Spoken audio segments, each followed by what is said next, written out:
নমস্কাৰ গাইজ, আৰু এটি নতুন ভিডিঅ'লৈ আপোনালোক সকলোকে স্বাগতম জনাইছোঁ। আমাৰ খুৰা আৰু আমাৰ ভিনদেউৰ ছেশ্যন দি সিহঁতৰ জীৱনত কেনেকৈ চেঞ্জ হৈছে তাকে অলপ সিহঁতি ক'ব। নমস্কাৰ, মোৰ নাম শ্ৰী বিজয় গগৈ। মই চৰাইদেউ জিলাৰ বাসিন্দা। মই এই আমাৰ ভতিজা ল'ৰাজনীৰ পৰা ছেশ্যন 3টালৈ মানে ষ্ট'ন কিডনী ষ্ট'ন আছিলে।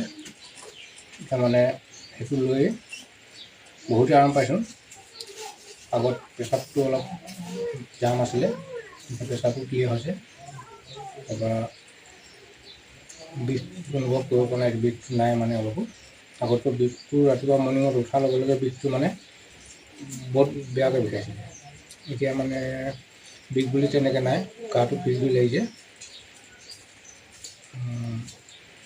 এতিয়া মানে কিবা এটা যে মোৰ লাগি আছে, সোমাই আছে বুলি মোৰ অনুভৱ নাই। মই আমাৰ চৰাইদেউ ডিষ্ট্ৰিক্টত অহা খোলালীজনীৰ পৰা দুটামান ছেশ্যন ল'লোঁ। মোৰ বিশেষ অকল কমৰ বিষ আৰু গা বিষে আছিলে, বেলেগ প্ৰব্লেম নাই। তথাপি দুটা ছেশ্যন লৈ মই বহুতখিনি উপকৃত হৈছোঁ। এতিয়া মানে নিজকে অনুভৱ কৰিব পৰা হৈছে, মানে দেহটো নিজৰ ফ্ৰী অনুভৱটো।